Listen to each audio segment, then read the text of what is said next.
So it's a heat of the Britannia Challenge Cup, again for fours, but if you're very sharp-eyed, you will notice there is a little person lying down in the front of the boat, because these are Cox fours, so nobody has to worry about steering, Mark. It's an easy job for the Cox lying down in the bows. And just a crew check on the right of your picture, it's the Tideway Scullers crew in yellow and red, and then on the left it's Stratford-upon-Avon Boat Club. Yeah, and the Tideway Scullers crew, you know, some of these guys raced last year in the wirefold and got disqualified in the final, so you know they'll be out there today to make amends from that, keep progressing the regatta. And as you said, the athletes can just worry about putting the work down, being in the rhythm, while the Cox just keeps them in their bubble, you know, guiding them down the course. But these are typical boats that you see now with the coxswains sitting, it's a kind of front loader, so they're sitting down there nice and low. You could class it as more aerodynamic, I'm not sure, but I've never sat in that particular position, because I've always been too big.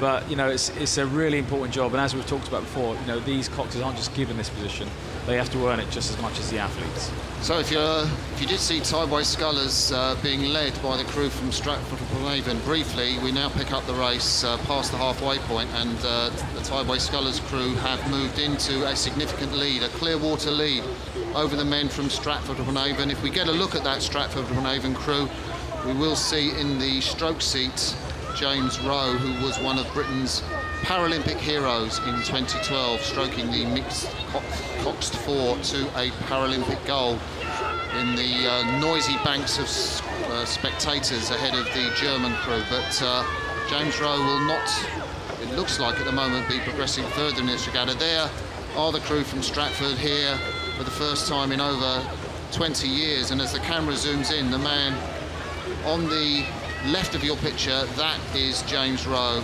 and he's visually impaired, which is why he was in the Paralympic crew. And Stratford-upon-Avon team have been really impressive here at the regatta, crafted a very good win yesterday. But well, the Tideway Scullers have come through from being led both times. Yesterday it was against the Molesey four, which put them under extreme pressure to the halfway point. And let me give you a name check. Murray Wilcox, in the stroke seat with the glasses, had to come back from a really career-threatening back injury. He's had 2 years out the sport, Mark, and behind him Billy Fields in the 3 seat.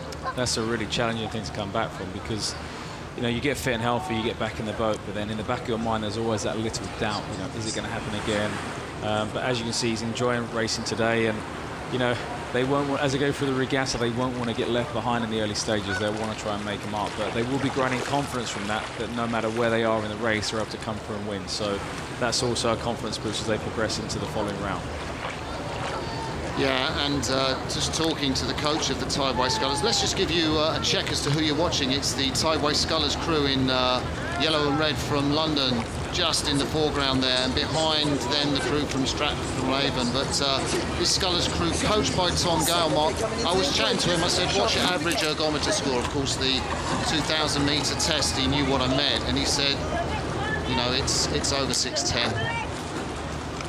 For a club crew, that's pretty good, actually. That's not bad. You know, when people start talking about numbers, and that's... What was your PB as a lightweight? 608 was my PB. Okay, so you just about get in this crew. I'll just make it into this crew, yeah. With a couple of kilos lighter. So, ladies and gentlemen, you are looking at a crew that an Olympic champion lightweight rower might just get into. I think you probably have more of a chance than that, but they wouldn't let me into this particular event because this is for club athletes. So, being an international, they minor detail, Mark. So, of course, it's for club Cox fours, and you can see the little head of Royal Eddie McPhee in the bows of the Tideway Scullers 8, guiding his crew to a very comfortable victory. They've controlled this race.